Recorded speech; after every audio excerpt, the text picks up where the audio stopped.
నమస్తే వీధిని స్వాగతం లక్ష్మణ సమాజం. మరి గతంలో బీజేపీ పార్టీ 4 సీట్లతో ఉన్నటువంటి గ్రేటర్ హైదరాబాద్లో ఈసారి అనూహ్యంగా గెలిచింది. ఎల్బీ నగర్, రాజేంద్ర నగర్, ఇక్కడ మహేశ్వరంలో చూసుకున్నట్టయితే దాదాపుగా ఎల్బీ నగర్, మహేశ్వరంలో ఉన్నటువంటి సీట్లన్నీ క్లీన్ స్వీప్ చేసింది. మరి రాజేంద్ర నగర్లో కూడా 5 సీట్లలో 3 సీట్లకు డంక బజాయించింది. మరి ఎల్బీ నగర్లో అనూహ్యంగా గెలిచినటువంటి వ్యక్తి, మరి కొత్తపేట నుంచి పోటీ చేసినటువంటి వ్యక్తి నాయకోటి పవన్ కుమార్ గారు ప్రస్తుతం మనతో ఉన్నారు. గెలిచినటువంటి గెలుపుకు సహకరించినటువంటి కార్యకర్తలు అందరికీ కూడా మరి ఈరోజు శుభాకాంక్షలు తెలియజేస్తూ ప్రస్తుతం మనతో ఉంటున్నారు. నమస్తే సార్. నమస్తే, కంగ్రాచులేషన్. Thank you. మొత్తం మీద ఏబీపీ నుంచి కౌన్సిలర్గా చేసారు, అనుకున్నట్టుగానే కార్పొరేటర్ కూడా అయ్యారు. ఎలా అనిపిస్తుంది కొత్తపేట నుంచి? చాలా సంతోషం అనిపించేస్తుంది. ఈరోజు కొత్తపేట బీజేపీ అభ్యర్థిగా ప్రజల ముందుకు పోయినప్పుడు వాళ్ళందరూ కూడా నాకు బ్రహ్మరథం పట్టారు. వాళ్ళు మంచి వారు ఏ నమ్మకంతో నాకు ఓటేసారో వాళ్ళ నమ్మకాన్ని మమ్మ చేయకుండా పని చేస్తానికి సిద్ధంగా ఉన్నానని చెప్పి వారికి తెలియజేస్తున్నా. అదేవిధంగా ఈరోజు నా గురించి కష్టపడ్డ కార్యకర్తలే కానీ అందరూ కూడా ఈరోజు పిలవడం జరిగింది. వాళ్ళందరూ కూడా 15 రోజులు పూర్తి సమయానికి నా గురించి కష్టపడడం జరిగింది, పార్టీ గురించి కూడా. అందుకే వారికి కూడా ధన్యవాదాలు తెలుపుతాను. ఇది ఒక సమావేశం ఏర్పాటు చేసుకున్నా. ఇప్పుడు రాబోయే కాలంలో ఈ కొత్తపేట డివిజన్లో వారికి ఒక మాట ఇచ్చిన, నేను ఎలక్షన్లకు పోయినప్పుడు ప్రచారంలో భాగంగా అభివృద్ధి విషయంలో వారు నా దగ్గర రావద్దు. వారు ఒక్క ఫోన్ కాల్ చాలు, కాలనీలో నేను ఉంటా వారి ముంగట. తప్పకుండా అదే మాట మీద నిలబడుతున్నా. రాబోయే కాలంలో కూడా సమస్యల పరిష్కారానికి నా వంతు కృషి చేస్తానని తెలియజేస్తున్నా. అదేవిధంగా కార్యకర్తలకు కూడా మాట ఇచ్చిన, 15 రోజులు నా గురించి కష్టపడండి, 5 సంవత్సరాలు వారి గురించి కష్టపడతా అని చెప్పిన. తప్పకుండా నేను ఈరోజు వారికి అండగా నిలబడతా. వారు ఏటు వారికి అందరికి కూడా అందుబాటులో ఉంటాయని చెప్పి తెలియజేస్తున్నా. ఈ యొక్క కొత్తపేట డివిజన్ని రోల్ మోడల్గా గ్రేటర్ హైదరాబాద్లో తీర్చిదిద్దడానికి నా శాయశక్తుల్లో పనిచేస్తానని చెప్పి అందరు కూడా తెలియజేస్తున్నారు. ఈ యొక్క డివిజన్, కొత్తపేట డివిజన్కు నడ్డా గారు, జాతీయ అధ్యక్షులు నడ్డా గారు రావటము, మీ యొక్క బండి సంజయ్ గారు రావటం, ప్రచారం చేయటం ఎలా అనిపించింది? చాలా సంతోషం అనిపించింది. నేషనల్ ప్రెసిడెంట్ నడ్డా గారు రావడం మన డివిజన్కి చాలా సంతోషకరం. అది కూడా అదృష్టంగా నేను భావిస్తున్నా. అదేవిధంగా బండి సంజయ్ గారు కూడా రావడం జరిగింది. వారు కూడా రావడం నాకు చాలా అదృష్టంగా భావిస్తున్నా. అదేవిధంగా ఈరోజు ప్రజలు మార్పు కోరుకున్నారు.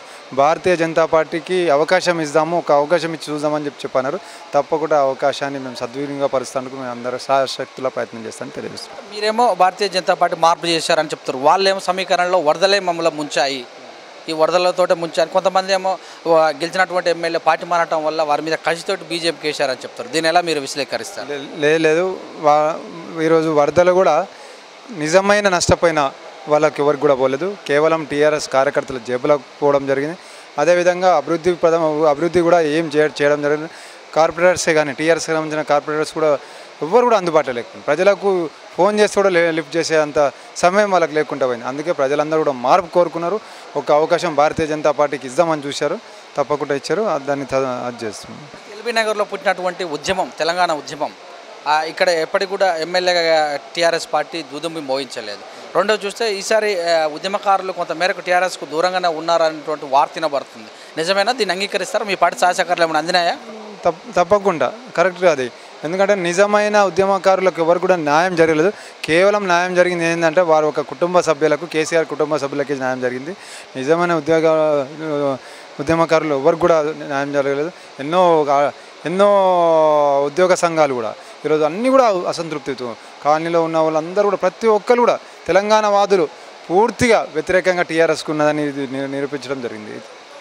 మీ యొక్క కొత్తపేట డివిజన్లో మీకు ఏం సమస్యలు ఉన్నాయి అంటే ఇంకా రెండు నెలలుగా మీరు ఇంకా కార్పొరేటర్గా గుర్తించేది లేనట్టు కూడా తెలుస్తుంది. ఎందుకంటే 2 నెలల తర్వాతనే ఫిబ్రవరి 10 కార్పొరేటర్గా మీరు ప్రమాణ స్వీకారం చేసే అవకాశం ఉంది. మరి మీకు ఎలాంటి సమస్యలు ఉన్నాయి, మరి వాటిని ఎలాగా, అంటే ఎమ్మెల్యే లేరు, మీకు ఒక మినిస్టర్స్ అందుబాటులో లేరు, వీళ్ళు ఉన్నా కూడా డెవలప్ చేయలేదని మీరు చేస్తున్నటువంటి ప్రచారం, మరి మీరు ఎలా చేసే అవకాశం ఉంటుంది? తప్పకుండా అభివృద్ధి విషయానికి వస్తే ఇన్ని రోజులు అంటే ఎన్నికలు, రాజకీయం ఇవన్నీ నడిచినాయి. కానీ అభివృద్ధి విషయానికి వస్తే తప్పకుండా అధికారులతో సమన్వయం చేసుకుంటూ అందరూ ఎవరైతే అభివృద్ధికి ముందుకు వస్తారో వాళ్ళందరూ కలుపుకొని పోతూ ఈరోజు కొత్తపేట డివిజన్లో మెయిన్గా డ్రైనేజ్ అన్నారు, వాటర్ వ్యవస్థ సమస్య ఉన్నది, శానిటేషన్ వ్యవస్థ, కమ్యూనిటీ హాల్స్ కావాలన్నారు, సీనియర్ సిటిజన్స్ సంబంధించిన భవన్స్ కావాలన్నారు. ఇవన్నీ కూడా అంచెలంచెలుగా ఇంత గతంలో కౌన్సిలర్ చేసిన అనుభవం నాకున్నది కాబట్టి అప్పుడు జరిగిన అభివృద్ధి ఈరోజు ఉన్నది. ఇప్పుడు కూడా మేము వచ్చినాం కాబట్టి తప్పకుండా దాని అంచెలంచెలుగా ఒక ప్రణాళికాబద్ధంగా ముందుకు పోతానికి నేను ఆలోచిస్తున్నాను. అంటే కొత్తగా ఇక్కడ జరిగేది ఏంటంటే కొత్తపేట అనగానే షాపింగ్ మాల్స్, హాస్టల్స్ ఇవి ఎక్కువగా ఉండటం చేత ఇక్కడ మురుగు అనేది ఎక్కువ రోడ్ల మీద ప్రవహిస్తుంది. మరి దీనికి సరైనటువంటి శానిటైజర్ విషయంలో కూడా అంటే మార్కెట్ షాపు కమర్షియల్గా ఎక్కువ ఉండటం వల్ల చెత్త చెదారం కూడా ఎక్కువగా ఉంటుంది. ఇక్కడ మార్కెట్ యార్డ్ కూడా ఉంది. ఇది గతంలో అక్కడ కోయడకు తరలిద్దామని కూడా మళ్ళీ ఇక్కడే ఉంది. ఈ విషయంలో మీ యొక్క ప్రణాళిక ఎలా ఉంటుంది? ఒకటి శానిటేషన్ వ్యవస్థ అంటే ఇది చాలా ఇంపార్టెంట్ అనే విషయం. అంటే శానిటేషన్ అనేది చాలా కంపల్సరీ మనం చూడాల్సిన విషయం. ఎందుకంటే ఈరోజు కొత్తపేట డివిజన్లో దాన్ని కూడా ఒక గాడిలో పెట్టాలన్న పని ఉన్నది కాబట్టి దాన్ని కూడా శానిటేషన్ సంబంధించిన సిబ్బందిని ఇప్పటికే వాళ్ళు రావడం జరిగింది, నన్ను కలవడం జరిగింది. వాళ్ళకు కూడా ఏదైనా చెప్పిన వాళ్ళకి సమస్యలు ఏమున్నా కానీ మీకు చెప్తాను. కలిసిమెలిసి పనిచేద్దాం. శానిటేషన్ పరంగా ఈ ఒక కాలనీలో కూడా ఎటువంటి సమస్య ఉన్నా కానీ మీకు నేను చెప్పడం జరుగుతుంది. మీరు వెంటనే రెస్పాన్స్ ఇవ్వండి. అదేవిధంగా కలిసి ముందుకు పోయినామనుకో అన్ని నీట్గా క్లీన్ అండ్ గ్రీన్గా ఒక డివిజన్ని తయారు చేసుకుందామని చెప్పి వారు కూడా చెప్పడం జరిగింది.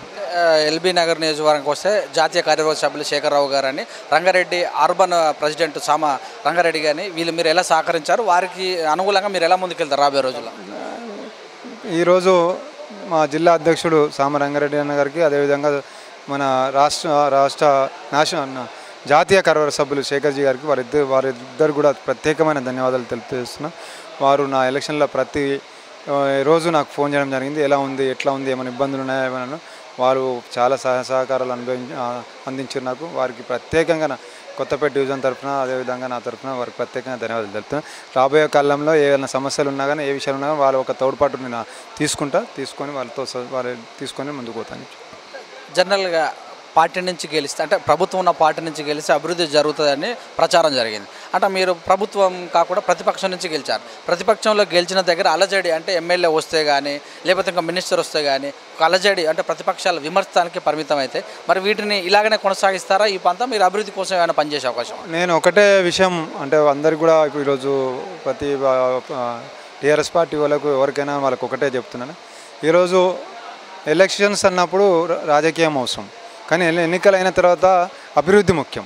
వారికైనా నాకైనా తప్పకుండా ఈ అభివృద్ధి విషయంలో ఎవరు కూడా పడరని నేను అనుకుంటున్నాను.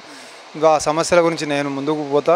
వారు కూడా వాళ్ళు ఏదైనా సమస్యలు ఉన్నాయేమో కానీ వాళ్ళు విన్నవించిన వాళ్ళు చెప్పిన కానీ కేవలం అందరి ఏమైందంటే ఒక్కటేందంటే డెవలప్మెంట్ చేయాలి. ఈ అభివృద్ధి గతంలో కుంటపడిన అభివృద్ధిని ఏదైతే ఉందో దాన్ని ఇప్పుడు నేను పూర్తి స్థాయిలో ఒకటి మోడల్ డివిజన్గా మోడల్ కొత్తపేట డివిజన్గా గ్రేటర్ హైదరాబాద్లో తీర్చిదిద్దానికి నా శాశ్వత ప్రయత్నం చేస్తా. అవసరం పడితే పోరాటాలు కూడా చేస్తానికి సిద్ధంగా ఉన్నాను.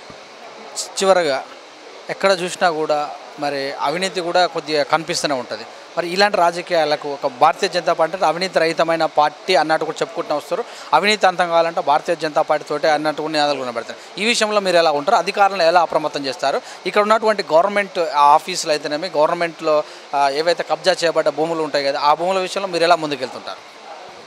ఈ అవినీతి విషయానికి వస్తే నేను గతంలో కౌన్సిలర్గా చేసి గత 20 సంవత్సరాల నుంచి రాజకీయంలో నాకు అనుభవం ఉన్నది. నాకు ఒక మచ్చలేని వ్యక్తిగా నాకు ఈరోజు రావడం జరిగింది.